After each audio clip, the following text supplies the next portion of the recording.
Bonjour Didier Mulnet, nous en arrivons maintenant à la 5e métacompétence, c'est-à-dire la compétence qui mobilise à la fois la responsabilité et l'éthique. Ces deux compétences sont indissociables.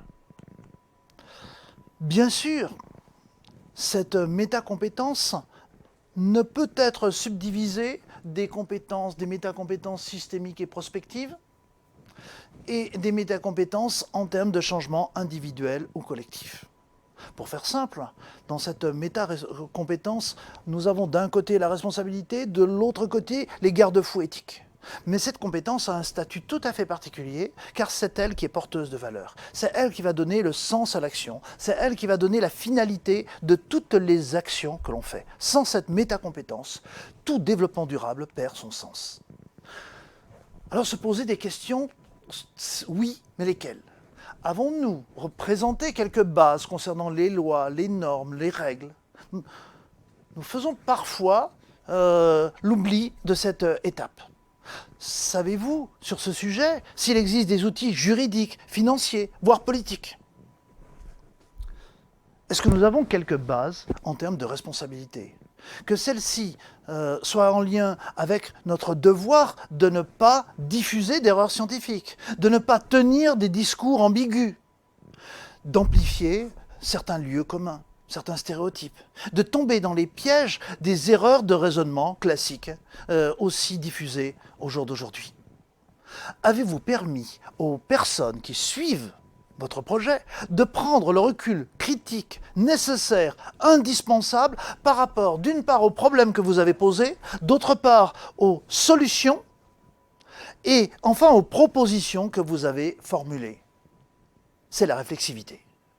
Avez-vous pris le temps pour vérifier la cohérence de vos propositions en termes de faisabilité, de relation à la morale ou aux éthiques des différents lieux, à la prise en compte des différentes valeurs, puis de l'intérêt pour vous ou à l'échelle collective? Avez-vous été transparent sur votre façon de rendre compte des objectifs de votre projet?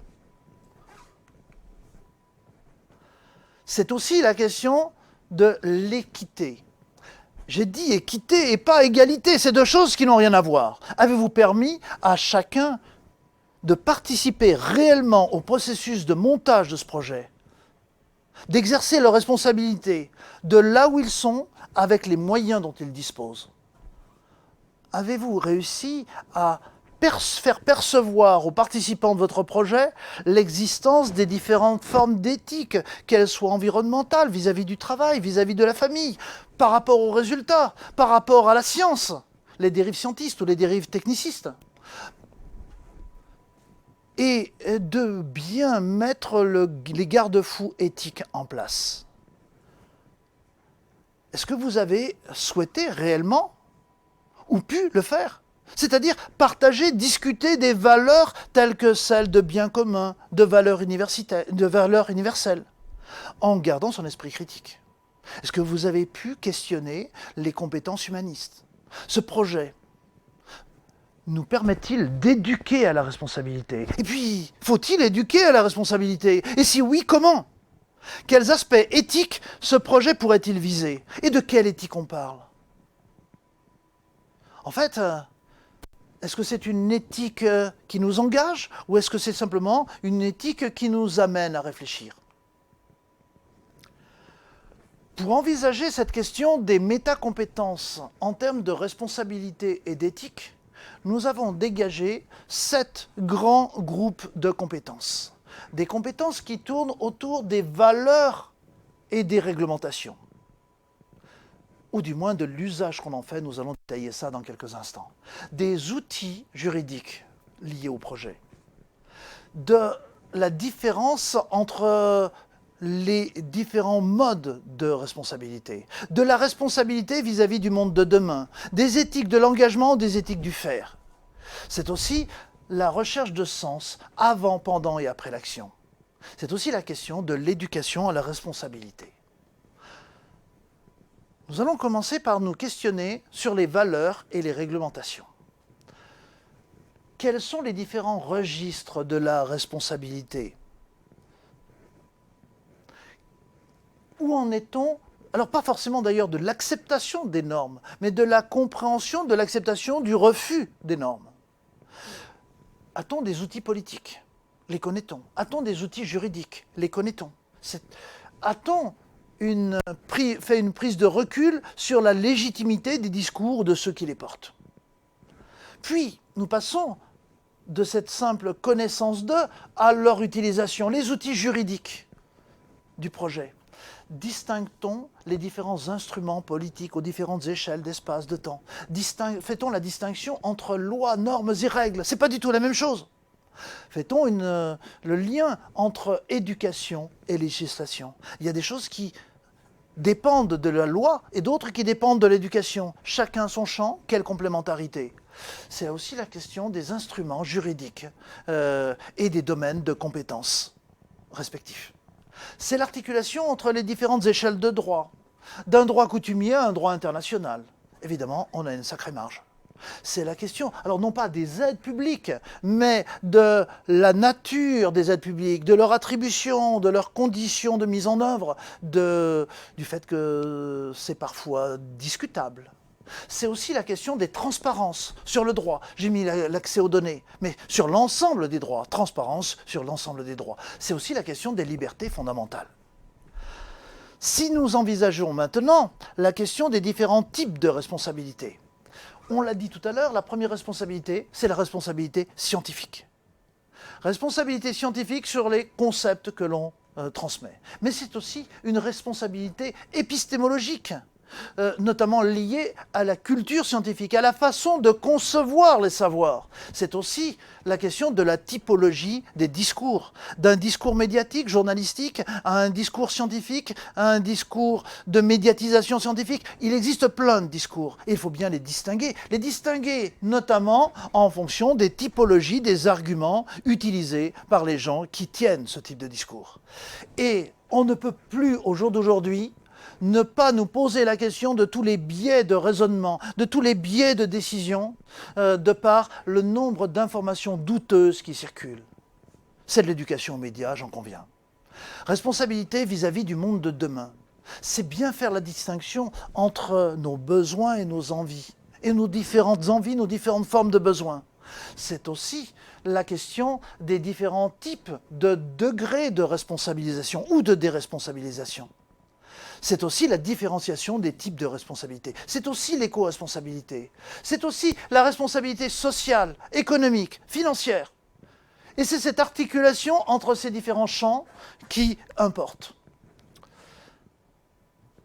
Mais il convient, pendant le projet ou le cours, de se poser la question de la recherche du sens. À savoir, est-ce que mon projet donne du sens ? Est-ce que je retrouve du sens grâce à mon projet? Est-ce que j'ai pu réussir à enrichir les éthiques personnelles? Est-ce que j'ai pu réussir à conférer une vision critique des différents types d'éthiques et ne pas les conforter dans un certain nombre d'éthiques primaires? Est-ce que mon projet a permis à ouvrir à des postures humanistes, toujours avec une vision critique bien sûr? Et c'est ce qui nous amène à l'articulation entre, d'une part, l'éthique et d'autre part, la responsabilité. L'éthique, éthique de l'engagement à distinguer de l'éthique du faire, c'est l'éthique de la réflexivité, de la cohérence, des modes de communication, de l'esprit critique, qu'il conviendra de bien distinguer du faire, c'est-à-dire la transparence dans son action, l'exemplarité dans ce que l'on fait, l'équité, l'intégrité de nos actions, l'intentionnalité, l'honnêteté, il en existerait d'autres. Et tout ceci m'amène à la question finale de l'éducation à la responsabilité, que j'ai mis ici simplement en 4 petites compétences qui seront beaucoup plus détaillées dans le guide complet si vous êtes intéressé. Éduquer à la responsabilité, c'est la prise de conscience, mais pas que. C'est aussi le faire attention à soi, aux autres, take care. C'est aussi l'épistémé, c'est-à-dire les représentations symboliques les méta-représentations, la métacognition, les relations à son contexte, la flexibilité cognitive. Alors bien sûr, ça va nous amener à réfléchir à un certain nombre de thèmes en lien avec l'apprentissage, les neuroapprentissages et autres domaines. Mais c'est aussi l'intégration des différentes dimensions. Et en fait, si nous reprenons tout l'ensemble, vous voyez bien que faire de la responsabilité dans un cadre éthique, c'est abominablement complexe. Ça fait peur. Et on a donc besoin d'un cadre de lecture, sachant qu'une personne normalement constituée ne peut pas penser à tout ça ensemble et qu'elle a besoin de quelques clés de lecture simplifiées. Il s'agit donc d'un outil de lecture qu'il convient d'adapter en fonction de son contexte. Pour synthétiser ces métacompétences en termes de responsabilité et d'éthique, je l'ai dit, cette métacompétence a un statut particulier car elle donne du sens au changement. Sans responsabilité, on ne sait pas où on va, on peut donc faire n'importe quoi. La responsabilité nous amène à nous poser la question de pourquoi on le fait. Pourquoi en un mot, c'est-à-dire d'où on part, les causalités, et pourquoi la finalité, on y va. Impossible donc de séparer cette métacompétence en termes de responsabilité et d'éthique des autres métacompétences. Bien sûr, nous avons décomposé quelques compétences. Nous les avons ensuite subdivisées en un certain nombre de critères, puis d'indicateurs avec les 4 niveaux d'indication sur chacune de ces compétences ou chacun de ces critères.